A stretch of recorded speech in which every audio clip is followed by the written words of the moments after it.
Xin trân trọng kính chào toàn thể quý vị đang theo dõi chương trình Bình An trong Đại Dịch.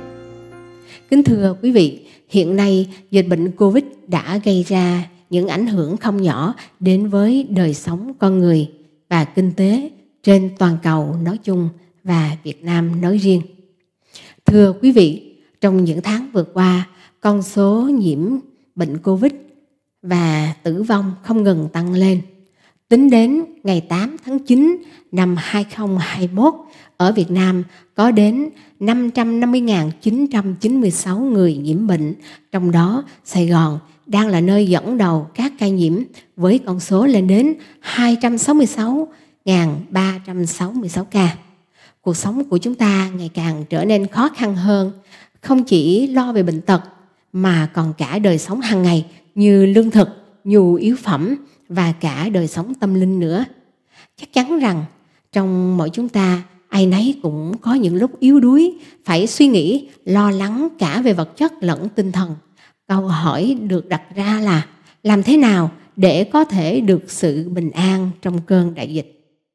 Và hôm nay, trong thời điểm đại dịch còn gây ra bao nhiêu nỗi khó khăn sợ hãi cho chúng ta, tôi xin mời quý vị cùng lắng nghe lời chia sẻ của hai vị khách mời của chúng ta là người đã từng nhiễm bệnh, là người hiện tại đang chăm sóc bệnh nhân Covid tại bệnh viện. Thưa quý vị, nhiễm bệnh Covid là điều không ai mong muốn cả, nhưng mỗi chúng ta cũng phải trải qua những ngày tháng khó khăn này.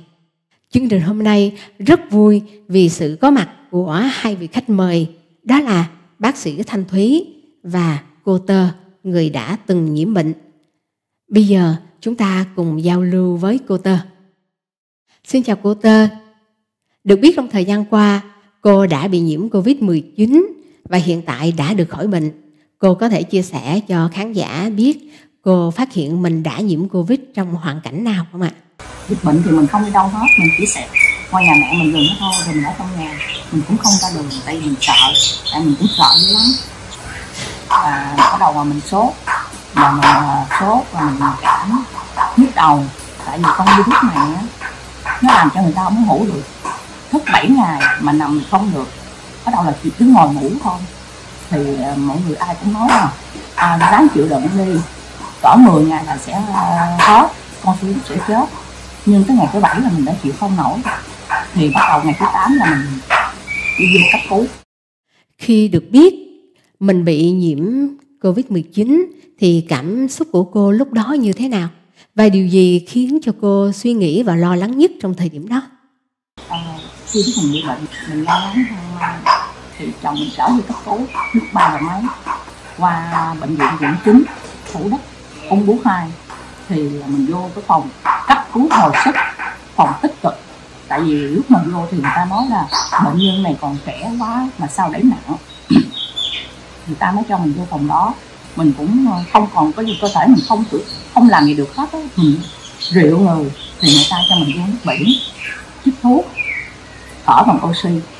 Thì đêm đó 4 người đi cùng mình, chết 3 người, còn mình thì mình hoang mang, mình lo sợ. Bắt đầu mình khóc, mình chết, mình nhắm mắt rồi mình sẽ chết, nên mình không ngủ. Cái đêm là mình thức, mình thấy chết nữa, cái mình sợ, mình khóc, mình nói bác sĩ là bác sĩ ơi, cho em về nhà chết, em không chết ở đây. Thì người ta không nói chịu, người ta nói là em bị nặng, em không thể đi đâu được, giờ em về em cũng phải chết. Tại vì lúc đó một bên tay mình vô nước biển, một bên thì tay mình nó gắn mấy cái đầu ngón tay á. Lúc mình ăn á thì người ta đút cháo, người tay mình cầm cái thở oxy, người ta vừa đút ra xong mình chụp vô liền, mình không mở được, cứ đút vô là chụp vô. Tại vì nếu mà để mất oxy là tụt cái nào nó đi cái lèo là chết, bác sĩ nói vậy. Xin cảm ơn cô Tơ. Có lẽ không chỉ cô Tơ mà tất cả chúng ta nếu rơi vào cái hoàn cảnh đó thì chúng ta cũng có những suy nghĩ và lo lắng giống như vậy, phải không ạ? Thật vậy, hoang mang, lo lắng là điều không tránh khỏi khi đối diện với dịch bệnh Covid-19. Nhưng làm sao để chúng ta có thể nắm giữ được sự bình an? làm sao chúng ta có được sự bình an thật trong cơn đại dịch. Và bây giờ xin mời quý vị chúng ta cùng lắng nghe một bài hát được mang tên Có Chúa Giêsu sẽ do Thu Hòa trình bày.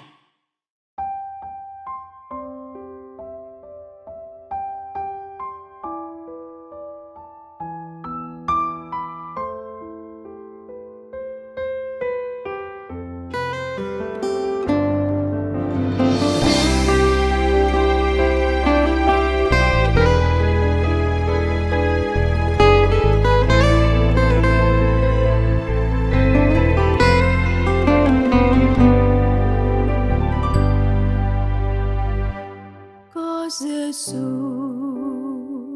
là con có tất cả mọi điều, vì ngoài Chúa con chẳng có phước nào khác.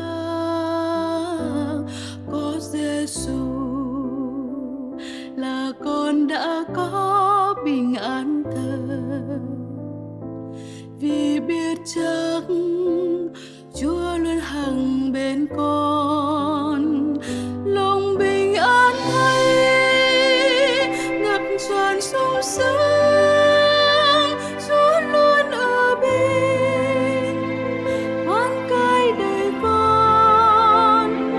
Lòng cậy nương Giêsu dâng mọi điều lo lắng, Chúa lo liệu thay, Chúa gánh thay con, Chúa luôn ở cùng trong suốt đời con.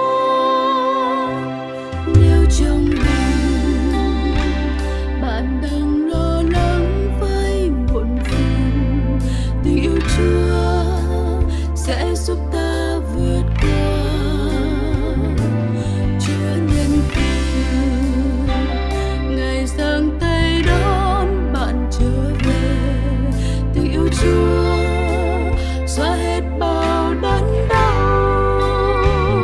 Lòng bình an ấy ngập tràn sung sướng, Chúa luôn ở bên quan cai đời con.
chạy ngày đến, Chúa luôn chờ mong anh trở về.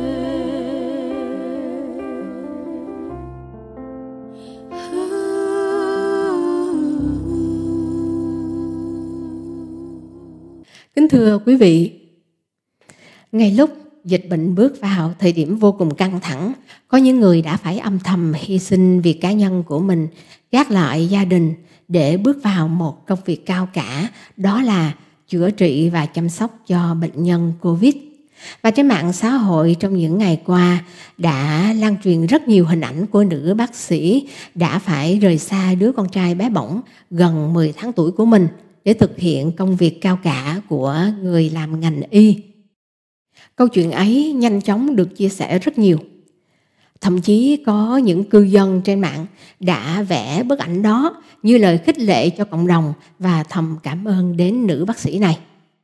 Vâng, người mà tôi nhắc đến không ai khác, đó là nữ bác sĩ Thanh Thúy, người đang điều trị cho bệnh nhân Covid tại bệnh viện. Và bây giờ xin chúng ta cùng gặp gỡ với bác sĩ Thanh Thúy. Xin chào bác sĩ Thanh Thúy. Thanh Thúy gửi lời chào tới quý khán giả trong chương trình Bình An trong đại dịch. Tôi đã từng đọc những bài viết của bác sĩ trên mạng xã hội trong thời gian qua và vô cùng xúc động. Đặc biệt là khoảnh khắc mà bác sĩ quyết định rời xa gia đình để chăm sóc các bệnh nhân Covid tại bệnh viện, và cái khoảnh khắc mà bác sĩ đã dùng sữa của mình để chăm sóc một em bé đang điều trị tại bệnh viện cũng tầm tuổi với con trai của bác sĩ. Điều đó đã chạm đến trái tim của rất nhiều người. Và bây giờ thì bác sĩ có thể chia sẻ lại cái khoảnh khắc mà bác sĩ quyết định để rời xa gia đình, bước vào bệnh viện tuyến đầu để điều trị cho bệnh nhân Covid không ạ? Bản thân tôi là một người mẹ, cũng là một bác sĩ.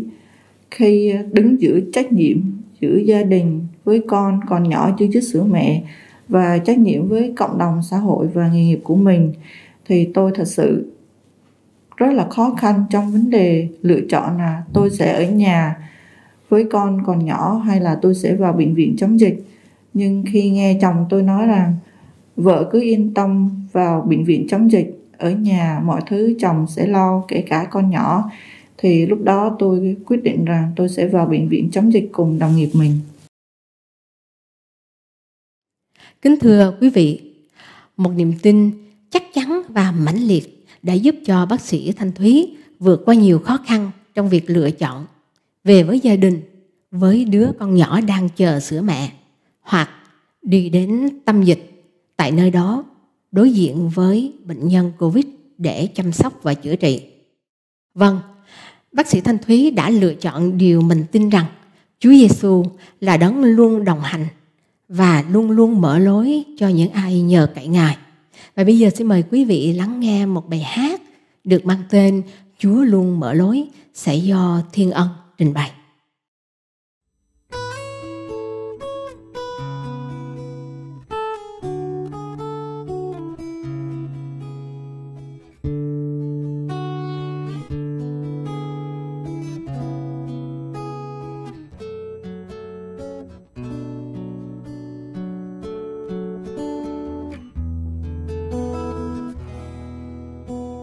Chúa cùng đi với con trên đường đời tăm tối mịt mù, lạ thấy ơn Chúa sâu rộng vô biên, Ngài luôn luôn mở lối cho con. Chúa là đấng dắt chân, giữ con gần mỗi bước bên Ngài.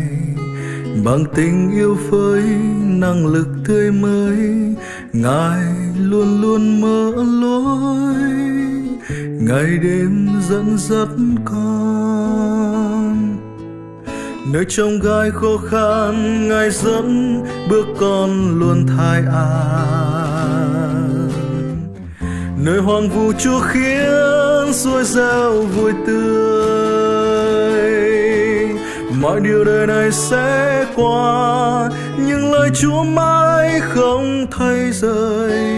ngày hôm nay Ngài ban ơn đổi mới. Chúa cùng đi với con, nơi đâu rừng tăm tối mịt mờ, là thấy ơn Chúa sâu rộng vô biên.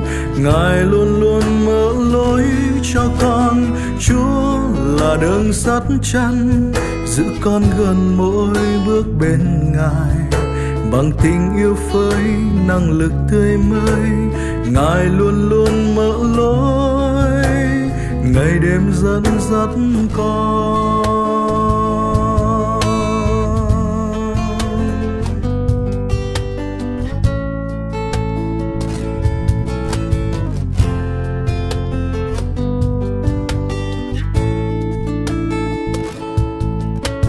Chúa cùng đi với con, trên đường đời tăm tối mịt mù, lạ thấy ơn Chúa sâu rộng vô biên.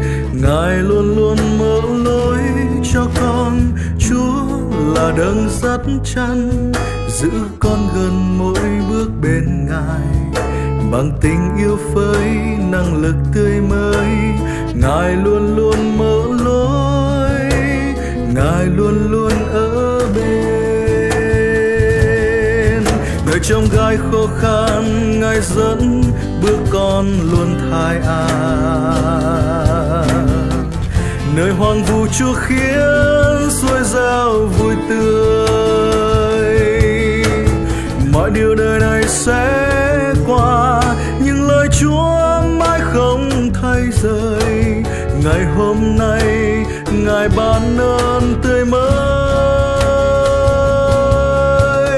Chúa cùng đi với con, trên đường đời tăm tối mịt mù, lạ thấy ơn Chúa sâu rộng vô biên.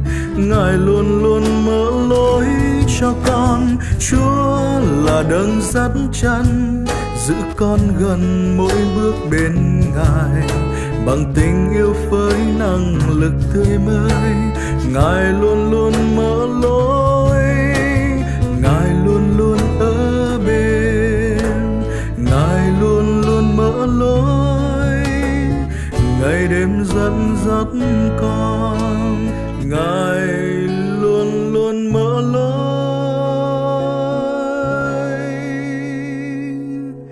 ngày đêm dẫn dắt con.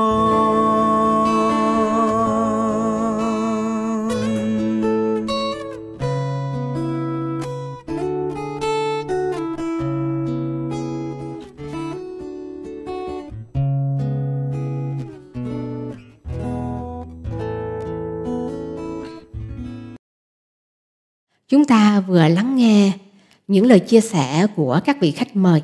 Mỗi người đều mang đến cho chúng ta một cảm xúc dâng trào.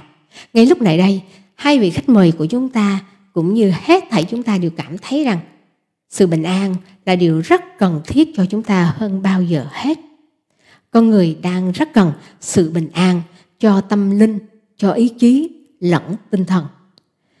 Quay lại với khách mời của chúng ta là cô Tơ. Hiện tại thì cô Tơ đã được lành bệnh và trở về nhà. Cô Tơ có thể cho biết tình hình sức khỏe của cô cũng như tinh thần hiện tại như thế nào không ạ?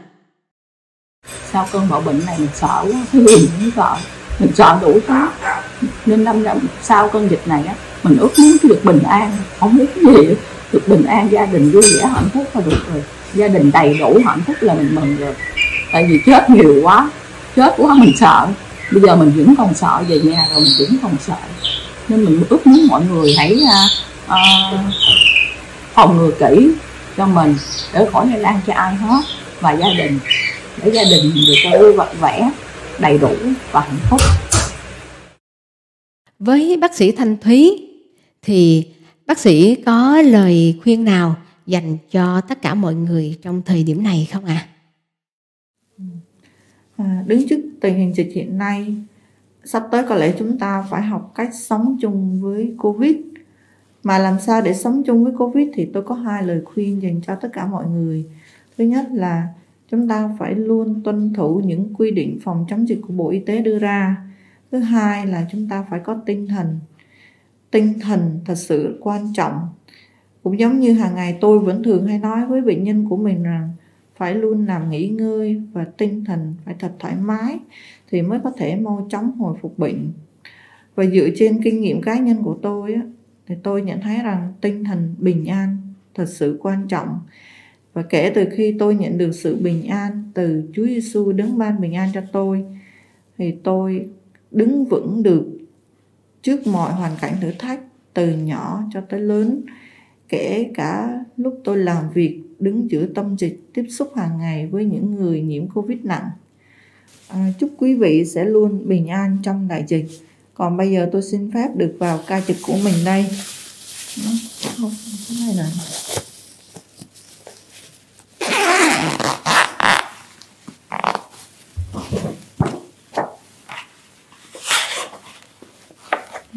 Tạm biệt quý vị.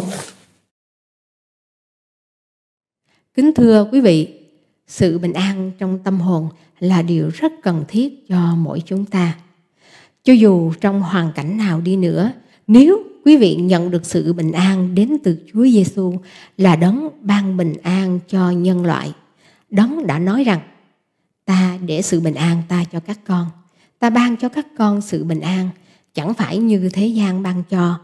Lòng các con chớ bối rối và đừng sợ hãi, thì chắc chắn rằng quý vị sẽ cảm nhận được sự bình an thật, là nguồn khích lệ lớn khi đang trong cơn đại dịch. Xin mời quý vị cùng lắng nghe bài hát Tôi nghe dòng suối tuôn tràn trong lòng qua tiếng hát của Quỳnh Giao.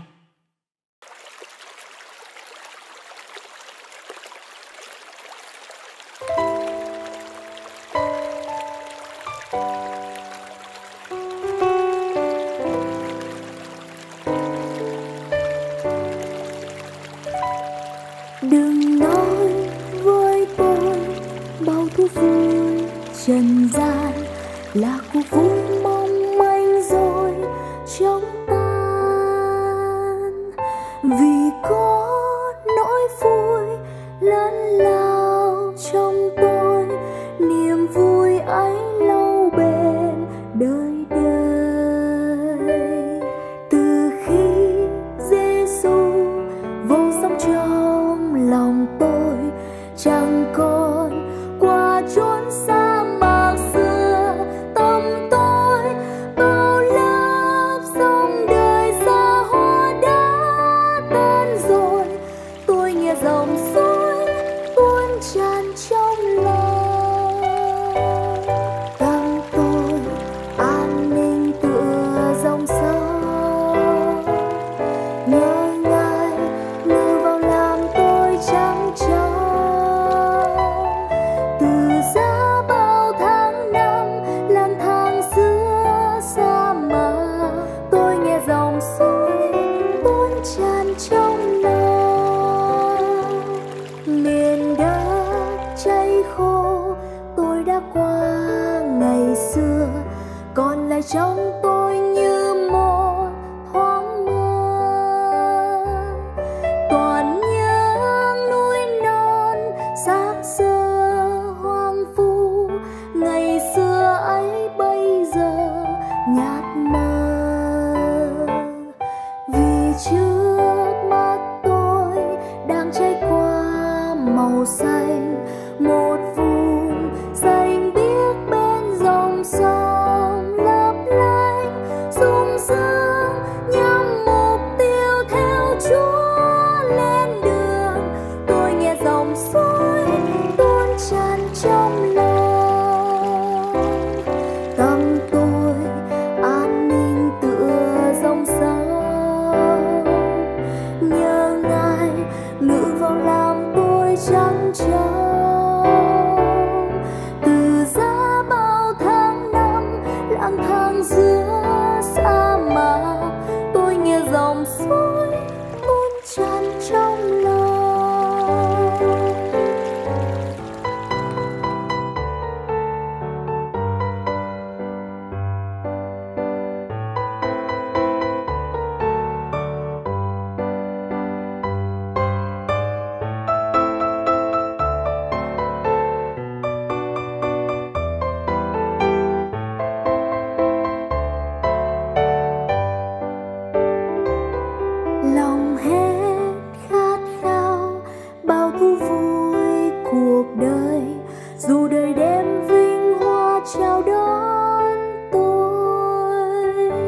vì Chúa đã ban ấm êm trong tôi, bình an giữa nhân gian ngậm ngùi.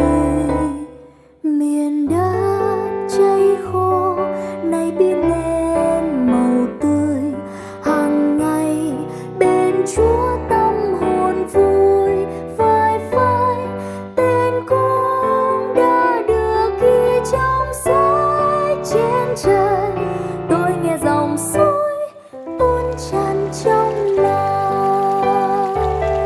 Tâm tôi an ninh tựa dòng sông, nhờ Ngài ngự vào làm tôi trắng trâu. Từ giá bao tháng năm lang thang giữa sa mạc, tôi nghe dòng suối tuôn tràn trong lòng. Tâm tôi an ninh tựa dòng sông, nhờ Ngài ngự vào làm tôi trắng trâu. Từ giá bao tháng năm lang thang giữa sa mạc, tôi nghe dòng suối tuôn tràn trong lòng. Tôi nghe dòng suối tuôn tràn trong lòng. Tôi nghe dòng suối tuôn tràn trong lòng.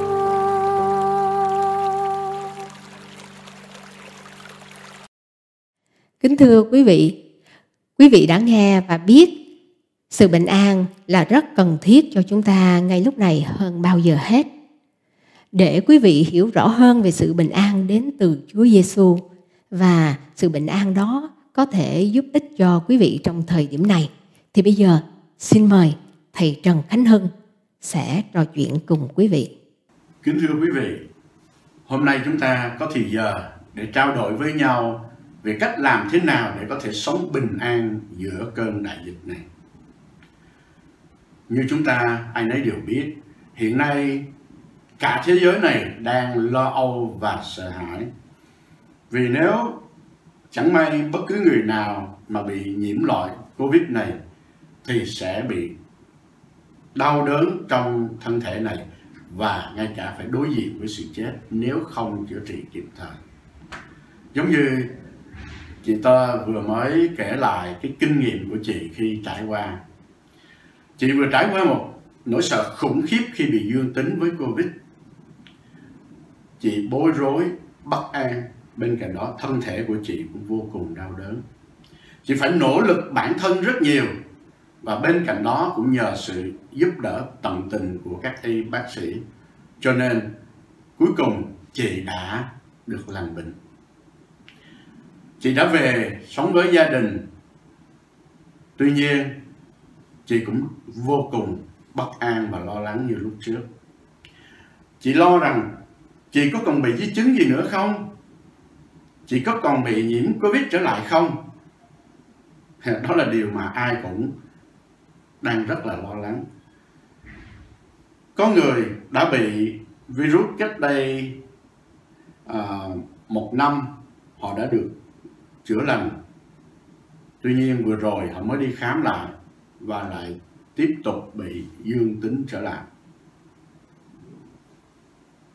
Đó là điều mà ai nấy cũng đang lo sợ. Chúng ta không hoang mang sao được, khi ngày nay các thuốc chữa trị cho chứng bệnh này chỉ mới đang được nghiên cứu và thử nghiệm lâm sàng. Các loại vaccine rất nhiều nhưng không có loại nào bảo đảm rằng có thể ngăn cản Covid được 100%. Trên thế giới này cũng rất nhiều bác sĩ đại tài, nhưng mà khi đối với những trường hợp khó thì họ cũng đành nói lời bó tay. Cả thế giới hiện nay dường như bất lực trước loại virus cực kỳ nguy hiểm này. Và mọi người đều đang bối rối, lo lắng và bất an. Quý vị có biết tại sao con người luôn luôn lo lắng và bất an như vậy không? Kinh Thánh cho biết, bởi vì cái tội lỗi cho nên chúng ta luôn có cảm giác sợ hãi. Chúng ta đang sống trong nỗi bất an, lo sợ, bởi vì chúng ta phạm tội với Đức Chúa Trời. Đức Chúa Trời chính là ông trời mà dân gian chúng ta thường hay gọi. Ngài chính là đấng đã dựng nên vũ trụ bao la này. Ngài dựng nên trái đất tuyệt đẹp này, và Ngài dựng nên con người chúng ta. Dĩ nhiên Ngài không dựng nên Covid. Ban đầu Ngài đã dựng nên con người thánh thiện và tốt đẹp, để hàng ngày Ngài trò chuyện với con người chúng ta giống như cha với con một cách thân mật. Ngài đã dựng nên trái đất bao la đẹp đẽ này, rồi Ngài đặt con người vào đó, để rồi Ngài trò chuyện, Ngài có mối tương giao thân mật với con người. Và Ngài luôn chăm sóc, bảo vệ, thương yêu con người. Tuy nhiên, con người không muốn như vậy. Con người thích tự do, thích làm theo ý riêng của mình. Cho nên họ làm những điều trái với ý muốn của Đức Chúa Trời. Họ không thờ phượng Ngài, họ chối bỏ Ngài, cho nên càng ngày càng xa cách Ngài. Kinh Thánh khẳng định rằng vì mọi người đều đã phạm tội, hụt mất sự vinh hiển của Đức Chúa Trời. Chúng ta có tội với Đức Chúa Trời khi chúng ta có những tư tưởng tiêu cực, có những lời nói xấu xa, có những hành động sai trật đối với con người và đối với Đức Chúa Trời. Cho nên vì lẽ đó mà con người có tội và phải luôn sống trong sự sợ hãi và bất an. Tuy nhiên, trong mọi nỗi lo sợ của con người, thì sợ chết vẫn là nỗi ám ảnh và lo sợ lớn nhất của nhân loại. Chẳng hạn như loại virus Covid này, cho dù nó rất nhỏ bé, nhưng nó cũng là loại virus nguy hiểm nhất, gây ra cái chết nhanh nhất và nhiều nhất. Cho nên con người sợ nó nhiều nhất. Thế thì tại sao con người phải sợ chết đến như vậy? Con người sợ chết bởi vì chết chưa phải là hết. Có nhiều người nghĩ rằng chết là hết, cho nên tôi sống ở trên đời này thoải mái, rồi sau đó khi tôi chết đi sẽ không còn gì nữa. Tuy nhiên Kinh Thánh có nói như vậy không? Kinh Thánh không hề nói như vậy. Kinh Thánh nói rằng theo như đã định cho loài người phải chết một lần và chịu phán xét. Và kết quả cuối cùng của sự phán xét là con người phải chịu hình phạt nơi hỏa ngục. Đó là nơi hình phạt thật khủng khiếp. Chắc ai nấy trong chúng ta cũng có thể mường tượng ra cái hỏa ngục nó nguy hiểm, nó khiếp sợ như thế nào. Kinh Thánh mô tả hỏa ngục là nơi có lửa cháy không hề tàn, là nơi rất nóng, là nơi có khóc lóc và nghiến răng, là nơi đó đau đớn tột độ. Đó chính là nơi mà Đức Chúa Trời dành để hình phạt Sa-tan và các quỷ sứ của nó. Nhưng bên cạnh đó, đó cũng là nơi để hình phạt những con người có tội. Khi nghe đến điều này thì ai nấy trong chúng ta cũng đều lo lắng nữa, lo sợ hơn hết. Bởi vì nếu chúng ta rơi vào đó thì sẽ như thế nào? Tuy nhiên, giữa lúc nhân loại đang bối rối và đầy bất an, thì có một lời hứa vô cùng quý báu từ nơi Chúa Cứu Thế Giêsu. Ngài hứa rằng ta ban sự bình an ta cho các con. Sự bình an ta cho các con không giống như thế gian cho. Lòng các con chớ bối rối và đừng sợ hãi. Thưa quý vị, Chúa Giêsu là ai? Ngài đã làm gì?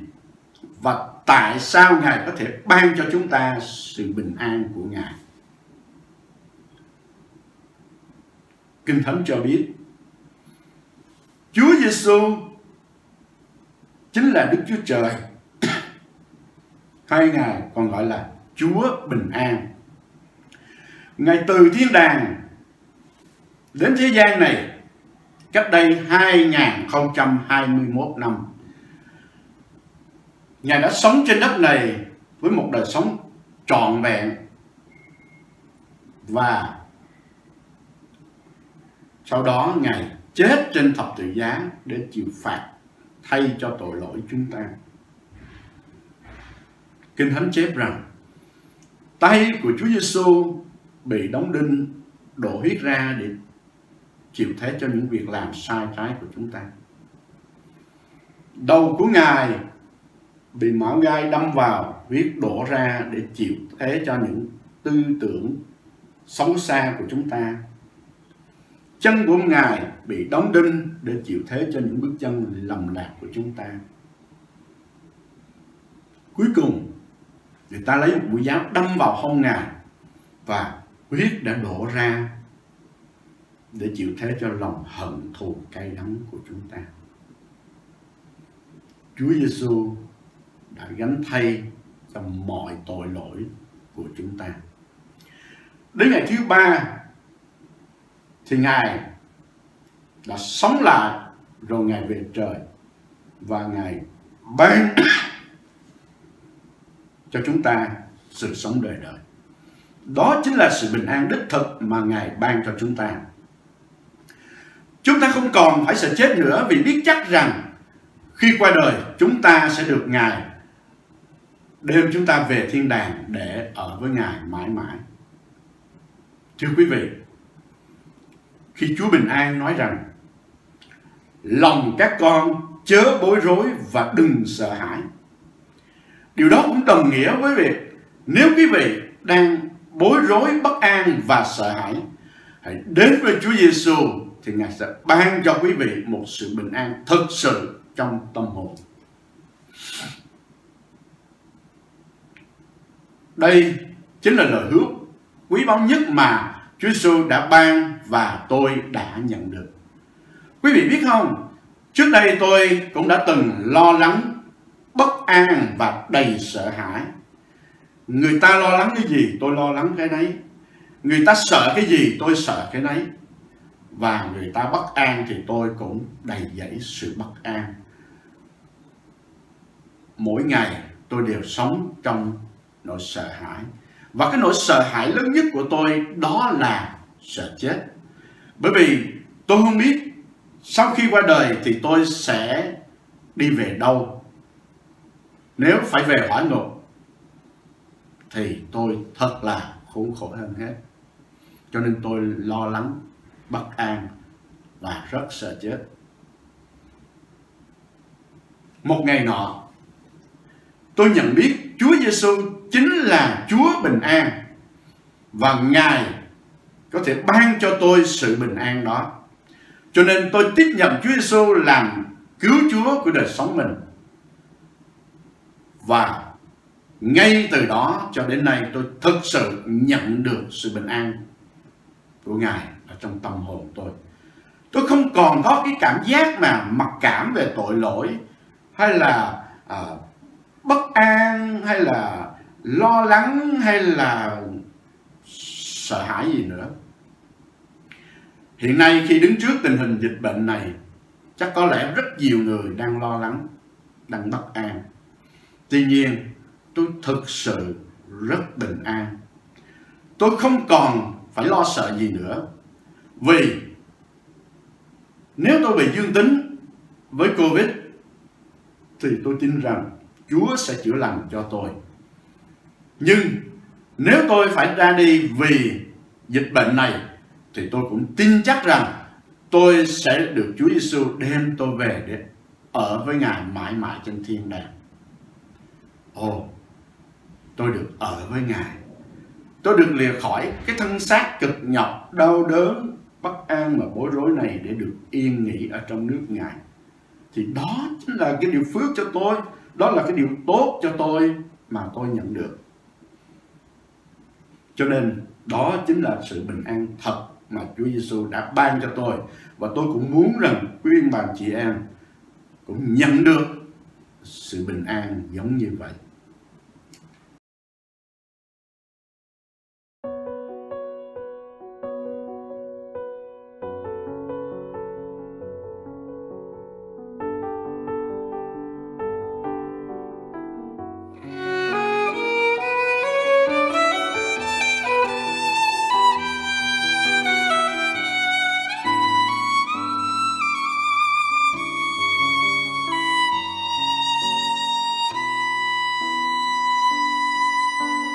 Cô đơn không bước đi trong trần gian này đầy bão tố, hoang mang lắng nghe thời gian trôi.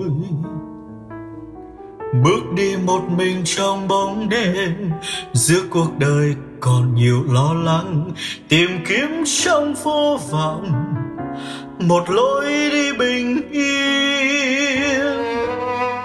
Đêm trong chính đêm cô đơn, Chúa đã đến bên con thật dịu dàng, khẽ nói hãy về đây với con.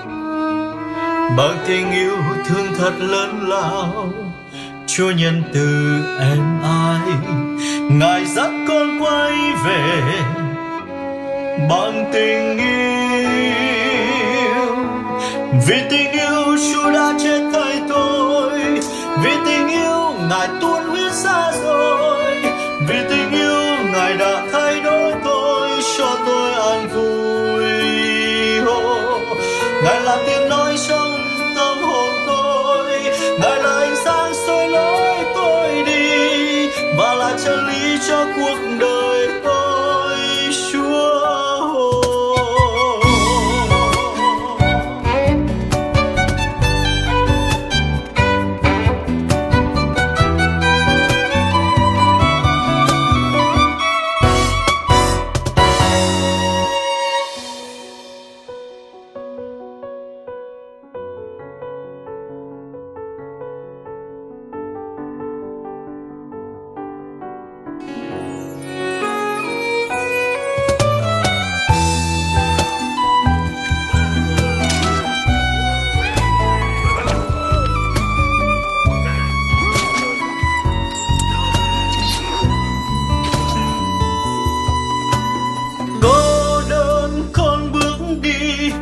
Trần gian này đầy bão tố, hoang mang lắng nghe thời gian trôi. Bước đi một mình trong bóng đêm, giữa cuộc đời còn nhiều lo lắng, tìm kiếm trong vô vọng một lối đi bình yên. Đêm trong chính đêm cô đơn, Chúa đã đến bên con thật dịu dàng, khẽ nói hãy về đây hỡi con. Bằng tình yêu thương thật lớn lao, Chúa nhân từ êm ái, Ngài dắt con quay về bằng tình yêu. Vì tình yêu Chúa đã chết thay tôi, vì tình yêu Ngài tuôn huyết ra rồi, vì tình yêu Ngài đã thay đổi tôi, cho tôi an vui. Ngài là tiếng nói trong tâm hồn tôi, Ngài là ánh sáng soi lối tôi đi, và là chân lý cho cuộc đời tôi, Chúa. Vì tình yêu Chúa đã chết thay tôi, vì tình yêu Ngài tuôn huyết ra rồi, vì tình yêu Ngài đã thay đổi tôi, cho tôi an vui. Ngài là tiếng nói trong tâm hồn tôi, Ngài là ánh sáng soi lối tôi đi, và là chân lý cho cuộc đời tôi, Chúa. Và là chân lý cho cuộc đời tôi, Chúa.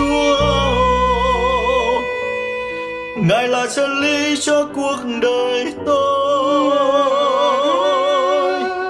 Chúa ơi.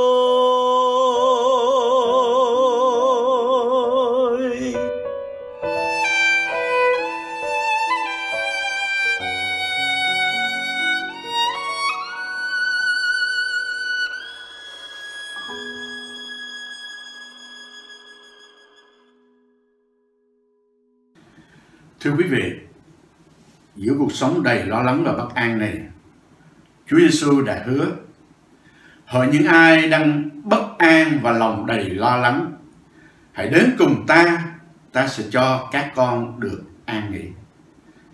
Chắc quý vị cũng muốn nhận được sự bình an từ nơi Chúa Giêsu giống như tôi. Nhưng có lẽ quý vị cũng chưa biết rằng mình sẽ nhận như thế nào. Tôi xin được hướng dẫn cho quý vị. Tiếp nhận sự bình an thật từ Chúa bình an có nghĩa là quý vị tiếp nhận Chúa Giêsu. Quý vị cần nhận có hai điều quý vị cần làm. Đó là: thứ nhất, quý vị nhận biết mình là người có tội và xin Chúa tha thứ. Điều thứ hai, quý vị mời Chúa cứu thế Giêsu bước vào lòng làm cứu Chúa của đời sống mình. Nếu quý vị thật lòng muốn tiếp nhận Chúa Giêsu làm cứu Chúa của mình, thì xin mời quý vị vui lòng cầu nguyện theo tôi.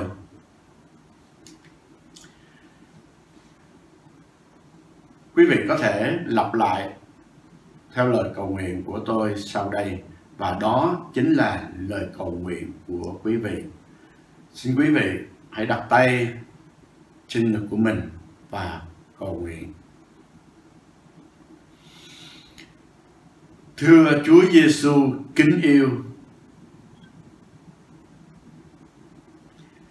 là Chúa bình an, hôm nay con nhận biết Ngài là đấng có thể ban cho con sự bình an. Giờ đây con nhận biết mình là người có tội. Con xin ăn năn tội lỗi của mình và xin Ngài tha thứ. Con xin mời Chúa cứu thế Giêsu bước vào lòng con, làm Chúa làm chủ cuộc đời con, và xin ban cho con sự bình an thật của Ngài. Con cầu nguyện trong danh Chúa cứu thế Giêsu. Amen. Điều bạn làm vừa rồi rất là quan trọng. Chúa Giêsu đã hứa như thế này: ai tin ta sẽ được sự sống đời đời. Vừa rồi quý vị đã cầu nguyện và mời Chúa Giêsu bước vào lòng của mình, cho nên quý vị chắc chắn đã nhận được sự sống đời đời. Và đó chính là sự bình an thật mà Chúa Giêsu đã ban cho quý vị. Cho nên tôi xin chúc mừng quý vị. Cầu xin sự bình an của Chúa Giêsu ngự trị trong lòng của quý vị và ban cho quý vị một đời sống phong phú và đầy ý nghĩa. Cầu xin Chúa Giêsu ban cho quý vị sự bình an để vượt qua cơn đại dịch này và không còn lo lắng hay bất an nữa. Nếu quý vị đã cầu nguyện tiếp nhận Chúa Giêsu hoặc muốn tìm hiểu thêm về Ngài, xin quý vị vui lòng gặp một tín hữu Tin Lành nào đó hoặc đến một nhà thờ Tin Lành nào gần nhất, hoặc liên lạc với chúng tôi theo inbox của chương trình. Chúng tôi sẵn sàng giúp đỡ quý vị. Xin cảm ơn quý vị.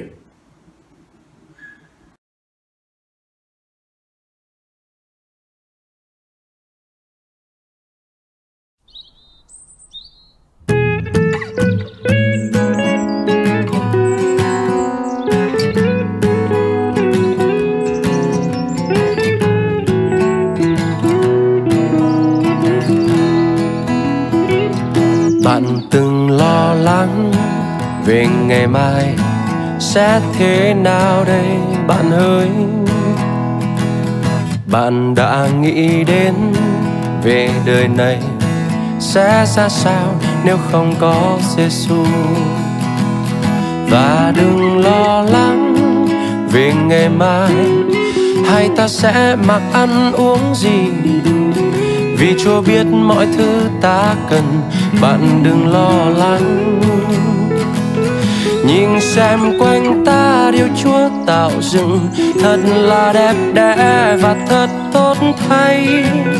Bạn nên biết chắc một điều, Chúa luôn yêu bạn. Bạn hãy đến ngắm loài hoa kia, chẳng khó nhọc nhưng vẫn đẹp đẽ. Nhìn lên trên cao, đàn chim bay chẳng réo gắt nhưng Chúa vẫn chăm lo. Và đừng lo lắng về ngày mai hay ta sẽ mặc ăn uống gì, vì Chúa biết mọi thứ ta cần. Bạn đừng lo lắng.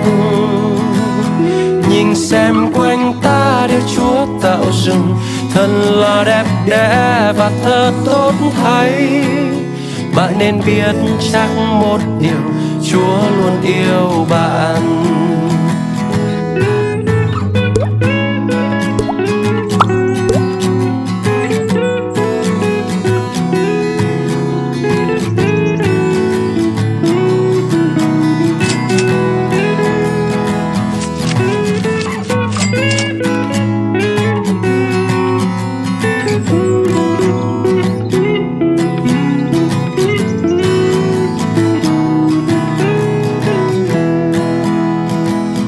Bạn hãy đến ngắm loài hoa kia, chẳng khó nhọc nhưng vẫn đẹp đẽ. Nhìn lên trên cao, đàn chim bay chẳng réo gắt nhưng Chúa vẫn chăm lo. Và đừng lo lắng về ngày mai hay ta sẽ mặc ăn uống gì, vì Chúa biết mọi thứ ta cần. Bạn đừng lo lắng. Nhìn xem quanh ta điều Chúa tạo dựng thật là đẹp đẽ và thật tốt thay. Bạn nên biết chắc một điều, Chúa luôn yêu bạn. Và bạn nên biết chắc một điều, Chúa luôn yêu bạn. Bạn nên biết chắc một điều, Chúa luôn yêu bạn.